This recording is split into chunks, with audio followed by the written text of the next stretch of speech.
వణికిస్తున్న పాక్ జనాభా అని చెప్పి మనం మాట్లాడుకోవాలి. మొన్న 2023లో వాళ్ళు ఈ పాపులేషన్ సర్వే అనేది నిర్వహించారు. మీకు 241.49 మిలియన్ వీళ్ళ జనాభా. అంటే పాకిస్తాన్లో జనాభా పెరిగితే మనకు ఏంటండి సమస్య అని మీరు ఆలోచించారనుకోండి, మీరు పప్పులో కాలేస్తున్నట్టే. ఎందుకంటే పొరుగు దేశము, ఒక తీవ్రవాద దేశము, అక్కడ ఈ పాపులేషన్ ఎక్స్ప్లోజన్ అంటారు. అంటే మీరు ఊహించని విధంగా అక్కడ జనాభా పెరుగుతూ పోతూ ఉంటుందండి. సో ఇప్పుడు ఇంటర్నేషనల్ మానిటరీ ఫండ్ వాళ్ళు ఏం చెప్తున్నారు అంటే, ఒక చిన్నపాటి క్యాల్కులేషన్ చెయ్యండి, మీకు 2050 వస్తే పాకిస్తాన్ పాపులేషన్ 50 కోట్లు దాటిపోతే అసలు వినడానికే భయంగా ఉంటుంది. మనం ఇక్కడెక్కడో సౌత్ ఇండియాలో ప్రశాంతంగా ఉన్నాము, మనకు ఏమిటి అని అనుకుంటే పొరపాటండి. You just imagine Jammu and కాశ్మీర్లో పరిస్థితి ఎలా ఉంటుంది, పాకిస్తాన్ ఆక్రమిత కాశ్మీర్లో ఎలాంటి ఒక సిచ్యువేషన్ ఉంటుంది. ఏకంగా 50 కోట్ల మంది. ఇందులో కలవర పెట్టే విషయం ఏంటో చెప్పమంటారా? మీకు అక్కడ పాకిస్తాన్లో ఈ కొంతమంది మేధావులు ఉన్నారు, పిచ్చి మేధావులు. వాళ్ళు ఏం చెప్తున్నారు అంటే, మా టోటల్ పాపులేషన్లో అండి 67% యువకులే ఉన్నారు. అంటే పోయిన వీడియోలో కూడా నేను ఇదే మాట్లాడాను. భారతదేశం యొక్క మేజర్ అడ్వాంటేజ్ ఏంటండి, 60% ఆఫ్ ద పాపులేషన్ యంగ్స్టర్స్. అంటే యువకులు ఉన్నప్పుడు ఏమవుతుంది, కష్టపడి పనులు చేసుకుంటారు, సో వాళ్ళ కుటుంబాలను పోషిస్తారు, జీవనోపాధి మెరుగుపరుచుకోవడానికి వాళ్ళు ఎన్నో రకాలుగా హార్డ్ వర్క్ చేస్తారు. అదే భారత్ యొక్క మేజర్ అడ్వాంటేజ్. మన జీడిపి పెరగడానికి, మన రెవెన్యూస్ పెరగడానికి యంగ్ పాపులేషన్ అనేది చాలా చాలా ముఖ్యం. వాళ్ళు ఉద్యోగాలకి వెళ్ళాలి, కష్టపడి పనులు చేసుకోవాలి, ప్రభుత్వానికి ట్యాక్సులు కట్టాలి. అలాగ మనము ఆ గ్రోత్ రేటును సాధిస్తాము. ఇదే ఇందులో ఉండే సూక్ష్మం. అలాంటిది ఇదే క్యాల్కులేషన్ని పాకిస్తాన్ నిపుణులు చెప్తున్నారు అనుకోండి. ఏమండి, మా దేశంలో 67% కూడా యంగ్ పాపులేషన్ ఉంది, ఇదే మాకు అడ్వాంటేజ్ అంటే వాళ్ళ ఉద్దేశం ఏమిటి? ఇవాళ ప్రపంచంలో ఒక 10 అతి క్రూరమైన తీవ్రవాద సంస్థలు అన్నారనుకోండి, అందులో 6 నుంచి 7 తీవ్రవాద సంస్థలు పాకిస్తాన్లో మాత్రమే మీకు కనిపిస్తాయి. అసలు పాకిస్తాన్ ఆర్మీలో రిటైర్ అయిన ఆర్మీ ఆఫీసర్స్ అంతా ఇవాళ ఉద్యోగాలు లేక తీవ్రవాదంలో కలిసిపోతున్నారు. అంటే ఒక పోలీసు దొంగగా మారితే ఎలా ఉంటుంది, అది పాకిస్తాన్లో పరిస్థితి. అలాంటిది ఈ పిచ్చి మేధావులు ఏం మాట్లాడుతున్నారు, 67% పాపులేషన్ యంగ్ పాపులేషన్, ఇదే మా అడ్వాంటేజ్ అంటే యు జస్ట్ ఇమాజిన్ అండి.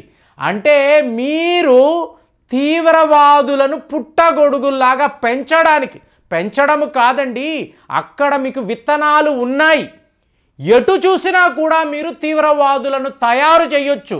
ఇప్పుడు ప్రపంచం ఏం మాట్లాడుతుంది, మేము చాలా కష్టపడ్డాము, మా ఎక్స్పోర్ట్స్ పెంచుకున్నాము, అలాగే మేము మా యొక్క ఇంపోర్ట్స్ తగ్గించుకున్నాము, మా పాపులేషన్ కష్టపడి ఎన్నో రకాలుగా ఉద్యోగాలు చేసుకుంటూ మేము ఇలా ఆర్థికంగా ఎదుగుతున్నాము. మరి బంగ్లాదేశ్ ఒక పొరుగు దేశమే కదా, వాళ్ళు ఇలాంటి ఒక ఆర్థిక ప్రగతిని ఎలా సాధించారంటే యంగ్ పాపులేషన్. కానీ తీవ్రవాదము కాదండి. భారతే దీనికి చాలా గొప్ప ఉదాహరణ. చైనా తరువాత మీరు ఇండియాను చూశారనుకోండి, మన యంగ్ పాపులేషనే మనకు మేజర్ కాంట్రిబ్యూటర్స్. కానీ అదే పాకిస్తాన్ వాళ్ళు ఇది మాట్లాడారు అనుకోండి, ఇప్పుడు ఒక కుటుంబాన్ని తీసుకుంటే మనము ఎప్పుడు ఈ రావి నదిలో దూకి చనిపోదాము, ఇంకొక నెల రోజులు ఆగుదామా, మనకి ఇంక ఉన్న ఈ ఆదాయం కూడా లేకపోతే, మనకు ఉద్యోగాలు లేవు, తినడానికి తిండి లేదు, పిల్లల్ని మనం పోషించలేము. మీకు ఆల్మోస్ట్ 15 కోట్ల మంది ఇవాళ యువకులు అంటున్నారు. వీళ్లకు మీరు ఉద్యోగాలు కల్పించకపోతే, వీళ్ళు జాబ్లెస్గా తిరుగుతూ ఉంటే, ఒక్కసారి మీరు ఓల్డ్ సిటీకి వెళ్ళండి. వెళ్ళారు అంటే చిన్న పిల్లలండి, 1 year 1.5 year బేబీస్ మీకు ఇలా దేకురుకుంటూ రోడ్ల మీదకి వచ్చేస్తారండి. మీరు సడన్గా కార్ బ్రేక్ వేయాల్సిన పరిస్థితి ఏంటి? ఆ ఇంటిలో ఎంతమంది పిల్లలు ఉంటారు? సో వీళ్ళని ఎవరు పోషిస్తున్నారు? ఈ పిల్లలు ఇలా రోడ్ల మీదకి ఎందుకు వచ్చారు మీకు అర్థం కాదు. అంటే ఓవర్ పాపులేషన్ అన్నప్పుడు ఆ కేర్ ఉండదు, మీకు అక్కడ పోషణ ఉండదు, ఆహారం ఉండదు. ఇదే ఇవాళ పాకిస్తాన్ పరిస్థితి. ఒక మంచి ఫ్యాక్టరీ ఉందా? మ్యానుఫ్యాక్చరింగ్ యూనిట్ ఉందా? ఏమీ లేదు కదా. మరి ఉద్యోగాలు లేని యువకులు ఓల్డ్ సిటీలో ఇదే పరిస్థితి అండి. ఎక్కడైనా చూడండి మీకు నేరాలు ఎక్కువగా, అంటే నేరాలు ఘోరాలు అనాలి. ఎవరు చేస్తారు అంటే పని పాట లేని యువకులు. డబ్బు ఉండదు, ఏదో ఒక పని చెయ్యాలి. దీనికి బెస్ట్ మెథడ్ ఏంటి? నేరాలు. సో నేను ఒక క్రైమ్ చేస్తే నాకు డబ్బు వస్తుంది, పోలీస్ స్టేషన్కి తీసుకెళ్తారు, వాళ్ళని చితక బాధడం నేను పర్సనల్గా చూశాను. బాగా తన్నులు తింటారు, మళ్ళీ రేపు రారా అంటే వెళతాడు, మళ్ళీ రేపు వస్తాడు, మళ్ళీ తన్నులు తింటాడు. ఇలాంటి రౌడీ షిట్టర్స్ని వందల్లో మనం చూస్తున్నాం.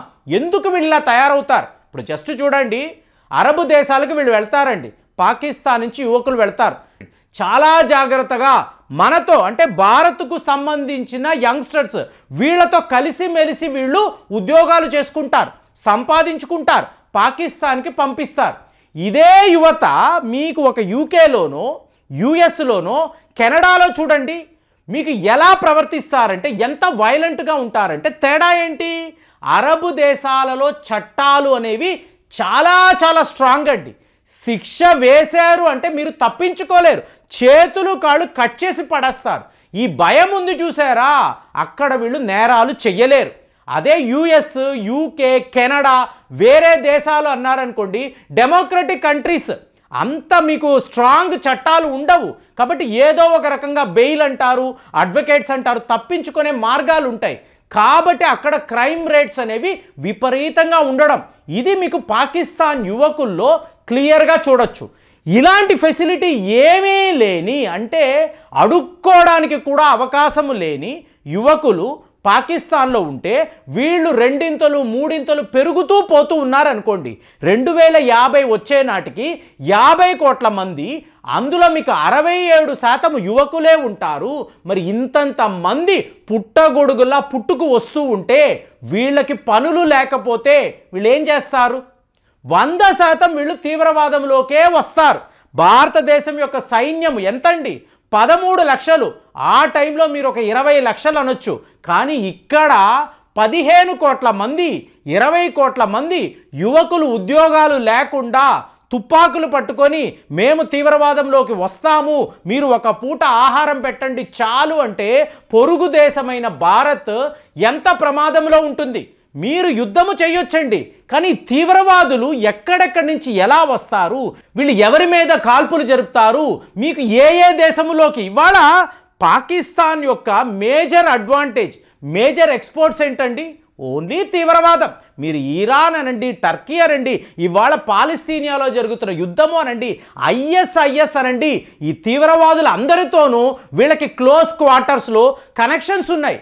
అలాంటిది ఇదే మా బతుకు, మేము ఇలాగే బతకగలమని చెప్పి ఈ 15 కోట్ల మంది, 20 కోట్ల మంది ఒక్కసారి నిర్ణయం తీసుకున్నారనుకోండి. నిర్ణయం కాదండి, దే ఆర్ హెల్ప్లెస్ కదా. పాకిస్తాన్ ఆర్మీలో వెళ్ళి వీరు చేరలేరు కదా. పాకిస్తాన్ ఆర్మీ అధికారుల దగ్గరికి వెళితే, ఒరే ఇది వేస్ట్ రా, నువ్వు తీవ్రవాదిగా మారిపో, నీకు ఆయుధాలు ఇస్తాము, ఆ కాశ్మీర్లోకి వెళ్ళండి, అల్లర్లు చేయండి, కాల్పులు జరపండి అని చెప్పి వీళ్ళు చెప్పారనుకోండి. అంటే మీలో కొంతమంది 20 ఏళ్లలో ఉండవచ్చు, 45 ఏళ్ళు వచ్చే నాటికి పొరుగు దేశంలో 50 కోట్ల మంది పాపులేషన్ ఉన్నారు అనుకోండి. ఇది ఎంత డేంజర్. మనము ఒక్క సౌత్ ఇండియాను ఆలోచించలేం కదండి.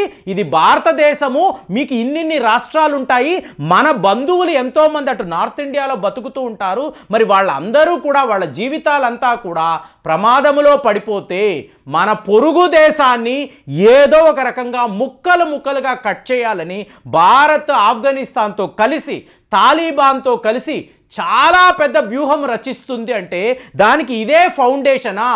ఇలా చేయకపోతే పాకిస్తాన్ అనబడే దేశమే ఉండకూడదండి. ఇదే నేను ఎప్పుడు మాట్లాడేది. ఆ దేశము ఉంటే మన ఒకరికి కాదు, యావత్తు ప్రపంచానికే చాలా చాలా ప్రమాదము. మరి ఈ పనిలో సిఐఏ వాళ్ళు ఒక రిపోర్ట్ ఇచ్చారు. ఇండియా తాలిబాన్ కలిసి పాకిస్తాన్ని ముక్కలు ముక్కలు చేసి విడివిడి దేశాలుగా వీళ్ళు విభజించాలని చూస్తున్నారన్నారు. మరి ఇదే నిజమైతే మాత్రము చాలా పెద్ద రిలీఫ్ అండి. లేకపోతే పాకిస్తాన్ ఈ ప్రపంచానికే ప్రమాదము అనేది మనం గమనించాలి. మరి ఇలాంటి డేటా మన దగ్గరికి వచ్చినప్పుడు మన ఆలోచనలు ఎలా ఉంటాయి కామెంట్స్లో రాయండి. మళ్ళీ వచ్చే వీడియోలో కలుద్దాం. జై హింద్.